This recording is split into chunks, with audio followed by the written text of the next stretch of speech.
but talk a little bit. And I know, Jesse, you have talked about this before, like the history, what brought you to recognize that how good cannabis can be and how many, like how ignorant we are about how we treat that.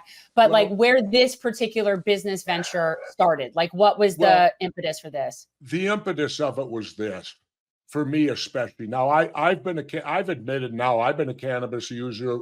I graduated from high school in 1969. Well, that's the end of the 60s. I tried my first cannabis in 1969. Right. So, I've been familiar with it since then. But let's go to modern day. We'll leave Jimi Hendrix and we'll leave all that behind. Let's go to modern day. What got me focused and so passionate about ensuring cannabis becomes legal and everyone has access to it is because my wife, the First Lady of Minnesota, she about a decade or so ago started suffering late in life epileptic seizure disorder. In other words, my wife was seizing 2 to 3 times a week. And these were the kind of seizures where she's down on the floor, I'm holding her head, you're stopping her from swallowing her tongue, making sure she's still breathing.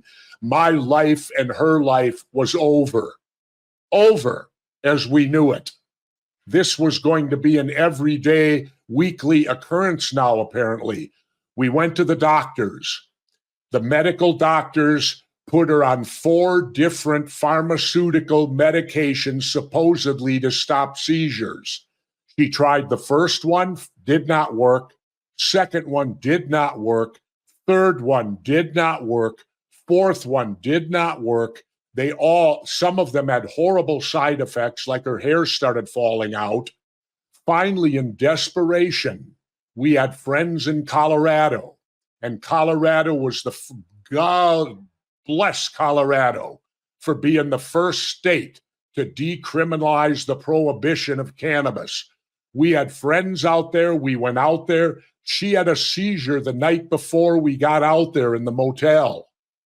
We arrived. Our friends had to go in and illegally buy it for us because we were not Colorado residents. They had all these stipulations. They bought the drops under the tongue. My wife started that day 3 drops under the tongue. And to make the long story short, she has not had a seizure since. Not any seizure since. And so we were then our friends would send it to us illegally in Minnesota. And when I testified to this in front of the Congress of Minnesota, the legislature, I told them point blank, I was left with the decision, break the law or save my wife. I said, I chose saving my wife. Yes, I broke the law. But I said, these are bad laws. These are laws that need to disappear. Because I don't want any other family to have to go through what my wife and I went through, to where it was inaccessible for us to get cannabis, which would stop these seizures, which is the most important thing. You got to stop them first before you can deal with them. And cannabis was the only thing that did it. And the ironic thing about that is, my health insurance would gladly pay for the pharma crap that didn't work. Oh, they paid for that, no problem. They wouldn't pay a thing for the cannabis. And at first, it was costing me $600 a month to keep my wife seizure-free. Now it's much lower because Minnesota's expanded. Full legalization starts next year, with, quote, recreational, the whole gambit, thanks to Governor Walz.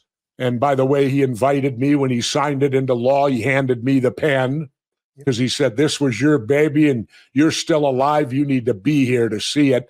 And I was proud to be there. And I was very pleased the governor allowed me to do that in Minnesota. But that, in essence, is my story of why I am now passionately into the cannabis industry, because I don't want any Minnesota family or families across any family to have to go through what my wife and I went through simply because you have a product, and if you're religious, from a plant made by God. Because if you believe in God, you believe God made everything. Well, that means God made marijuana. And I don't think he made it to eradicate it. I think he made it to use it. As my friend Tommy Chong said, they're making a mistake when they divide marijuana into recreational and medical. Yes. Tommy says the entire plant is medical. He said those that smoke it for the euphoric feeling are doing it for mental health, like post-traumatic stress and things of that nature. I would rather have guys using marijuana than opiates for post-traumatic stress. You know, here you've got this plant out there that will grow, and it has so many uses. The guy who belongs in jail is William Randolph Hearst. Oh, yeah.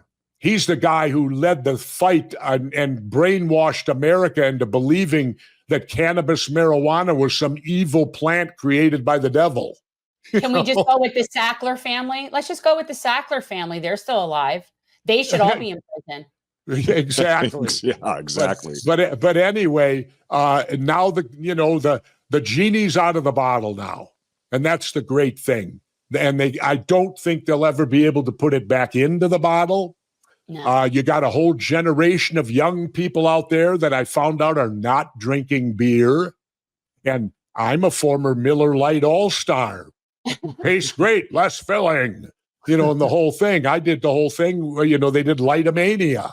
A whole ad thing. So the only difference is I'm switching over. Rather than advertising light beer from Miller, I'm going to advertise cannabis from Jesse Ventura now.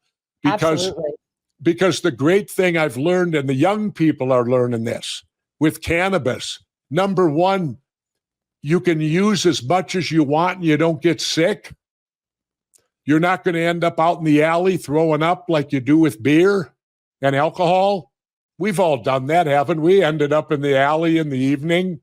It's not pretty. Throwing up. It's not pretty. And the best thing about cannabis, there's no hangover. I know. Geez, the next day with alcohol, your head's pounding, you're dehydrated, you feel horrible.